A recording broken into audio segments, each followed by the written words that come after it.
안녕하십니까 동역자 여러분. 우리가 앞에서 징계에 대해서 보았습니다. 징계는 하나님의 자녀들에게 하나님이 사랑하사 개선시키려고 변화시키려고 내리신 것이라고 말씀을 드렸습니다.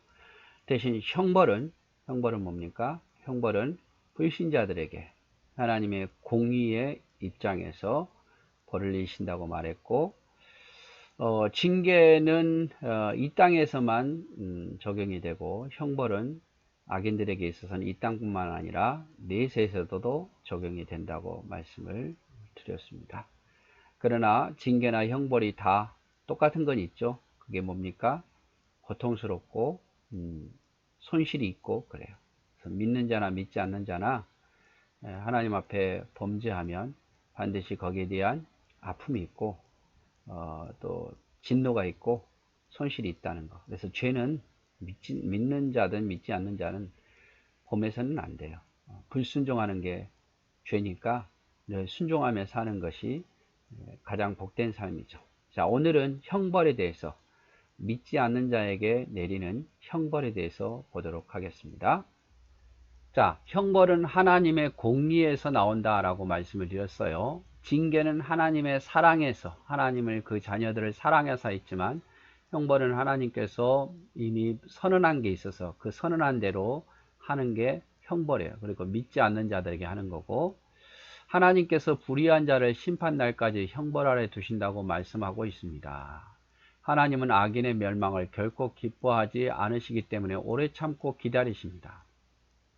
하나님은요, 기회를 주셔요. 악인들에게도. 근데 문제는 뭐냐면 그 악인들이 그 기회를 깨닫지 못하고 끝까지 하나님에 대해서 대적하죠. 그래서 오래 참고 기다리시긴 하지만 끝까지 회개할 가망성이 없는 자에게 하나님이 형벌을 내리시죠. 도중에 회개하고 돌아오는 자는 하나님께서 형벌을 내리실 이유가 없지요. 끝까지 회개치 않는 자는 결국 하나님께서 형벌을 내리시죠. 그러므로 형벌은 범죄의 예방이나 죄인의 개선을 목적으로 하는 것이 아닙니다. 범죄 예방이나 죄인의 개선을 목적으로 하는 것은 뭡니까? 징계였죠. 형벌은 그게 아니라 이 말이죠. 인간의 범죄에 대한 하나님의 공의의 배상적 요구로서 하나님의 보복을 뜻하고 있습니다. 결국 끝까지 회개하지 않는 자는 내리는 게 바로 형벌이에요. 만일 인간이 범죄했음에도 불구하고 아무런 형벌이 가해지지 않는다면 하나님의 공의가 모욕당할 뿐만 아니라 인간의 사회와 질서와 정의도 기대할 수 있습니다. 죄를 범했는데도 끝까지 회개하지 않고 돌아오지 않는데도 하나님 그냥 두신다면 그게 더 이상한 거잖아요. 그렇죠? 그가 돌이킨다면 하나님께서 얼마든지 용서하실 거예요. 그러나 그가 돌이키지 않는다면 하나님은 그를 용서할 수가 없죠. 그게 돌이키지 않음에도 불구하고 알았어 내가 봐줄게 이렇게 하면 그게 더 이상한 거예요, 여러분. 자, 베드로후서 2장 9절, 주께서 경건한 자는 시험에서 건지시고 불의한 자는 형벌 아래 두어 심판날까지 지키신다.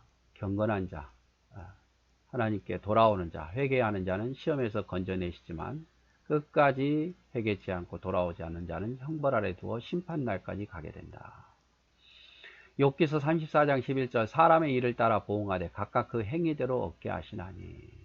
그래서 사람은 행위에 따라서 끝까지 돌아오지 않으면 형벌, 돌아오는 자에게는 하나님께서 그에 맞는 영생의 축복을 주시는 거죠. 또 하나님의 성품 중 하나가 뭐냐면 거룩이에요. 거룩. 자, 하나님은 거룩한 분이에요. 그래서 인간의 죄는 하나님의 거룩에 대한 공격이고 반역이기 때문에 하나님께서는 그를 용서할 수가 없는 거죠. 인간의 죄는 내가 거룩하니 너희도 거룩하라고 말씀하셨고, 그리고 인간이 계속 하나님께 돌아오지 않고 불순종한다, 이 말은 하나님의 거룩성을 훼손시키는 거예요.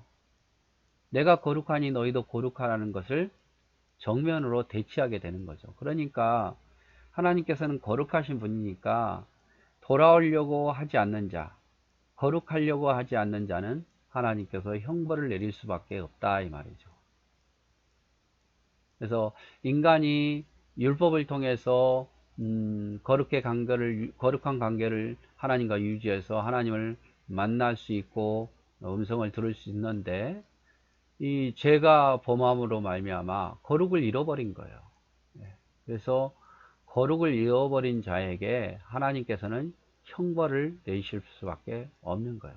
그래서 하나님은 어떤 형벌을 내리실 때 공의에 따라 형벌을 내리시고, 두 번째, 하나님은 죄인에게 형벌을 내릴 수밖에 없는 것은, 끝까지 회개치 않는 자에게 형벌을 내릴 수밖에 없는 것은 그가 거룩을 부정하기 때문에. 하나님은 거룩하신 분이니까.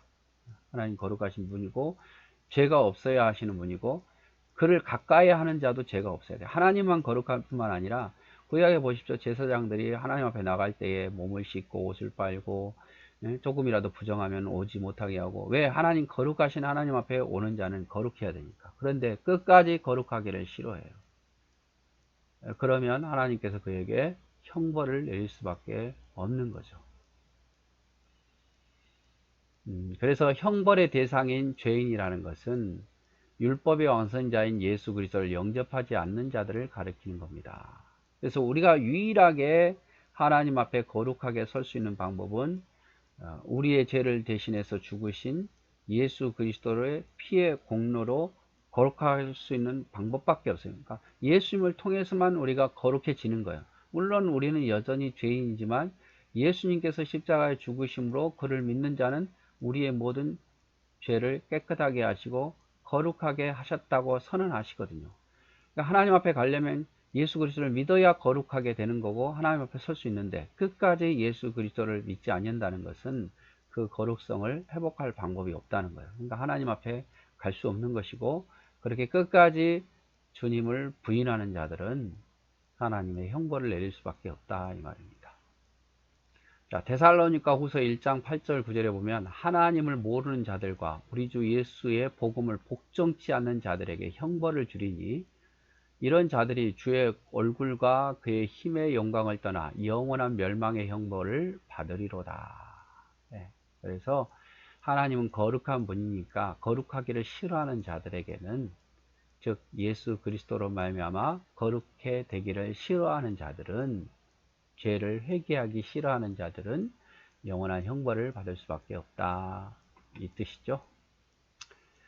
자, 형벌은 죄인을 교정하고 범죄를 예방하게 됩니다. 자, 하나님이 형벌을 가져오는 부수적인 결과는 죄인들의 형벌을 통해서 자기를 개선하는 일이죠.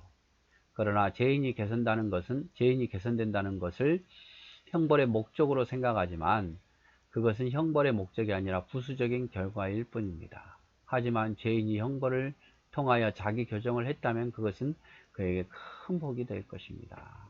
원래 징계는요, 하나님 백성을 개선하기 위해서 내린 것이 징계라고 그랬잖아요. 형벌도 똑같아요, 여러분. 믿지 않는 자가 돌아왔으면 좋겠다는 마음으로 하는 거예요. 돌아왔으면 좋겠다는. 그래서 하나님께서는 믿는 자에게만 긍휼을 베푼 게 아니라 믿지 않는 자에게도 긍휼을 베푸셔서, 제발 이런 형벌을 좀 듣고 돌아왔으면 좋겠다 해요. 그런데 문제는 뭡니까? 결국 형벌을 받을 자는 돌아오지 않아요.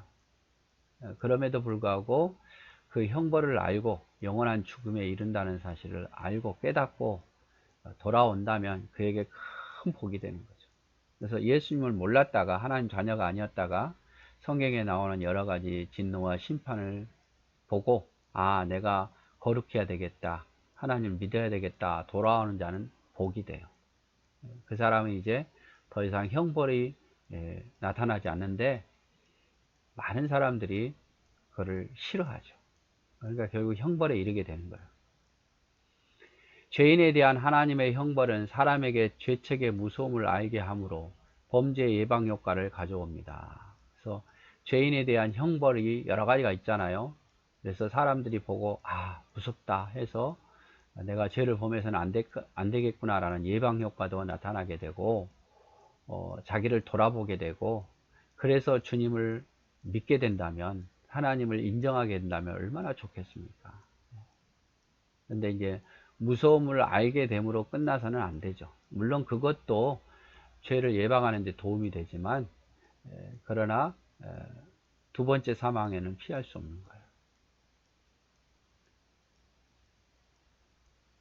자, 유다서 1장 7절 소돔과 고모라의 그 이웃 도시들도 저희와 같은 모양으로 간음을 행하며 다른 색을 따라 가다가 영원한 불의 형벌을 받음으로 거울이 되었느니라. 자, 하나님의 형벌에 있어서 소돔과 고모라가 좋은 예죠. 자, 하나님께서 거기 성들을 불로서 멸망시키리라고 이야기했지만, 그래서 그 형벌을 받아들이는 자들은 도망쳤죠. 그러나 끝까지 형벌을 무시하는 자들은, 롯의 사이들 뿐만 아니라 사람들은 결국 어떻게 됐습니까? 모두가 하늘에 불이 내려서 죽게 된 거죠. 하나님께서는 어떤 형벌을 통해서 그 사람이 돌아오기를 원해요. 노아의 그런 홍수 사건도 하나님의 형벌 아닙니까? 죄악이 관영하고 생각하는 것이 항상 악했잖아요. 그래서 노아를 통해서 돌이키기를 원하지만 결국 돌아오지 않잖아요. 물론 돌아오고 믿는 자는 그 형벌을 면하게 되는 거죠. 그리고 구원을 얻게 되는 것이고. 그래서 하나님께서는 형벌을 통해서 믿지 않는 자가, 형벌은 믿지 않는 자에게 한다고 그랬습니다. 믿지 않는 자가 돌아오기를 원하고, 조금 더 구체적으로 말하면 그들이 좀 범죄에서 개선되기를 원하는 거죠. 돌아오면 그것처럼 복이 없고, 돌아오지 않는 자면 그것처럼 또 안타까운 일이 없죠. 자, 그래서 우리가 오늘은 형벌에 대해서 이야기를 봤습니다. 형벌은 믿지 않는 자에게 하나님이 공의에 따라 심판하신 것이다. 그러나 그 형벌 역시 하나님이 형벌을 내리신 이유는 믿지 않는 자가 죄를 회개하고 돌이키기를 원하고 예수 안에서 거룩해지기를 원하는 거예요. 그래서 하나님께서 형벌을 내리신 겁니다. 어떻게 보면 공의이지만 어떻게 보면 또 믿지 않는 자에게 베푸신 하나님의 사랑이에요. 그래서 그들이 범죄를 두려워할 줄 알고 하나님께 돌이킨다면 그것처럼 복이 없는데, 그렇지 않는 자면 그것처럼 또 원통할 일도 없는 거죠. 자, 오늘은 하나님의 형벌에 대해서 같이 보았습니다. 감사합니다.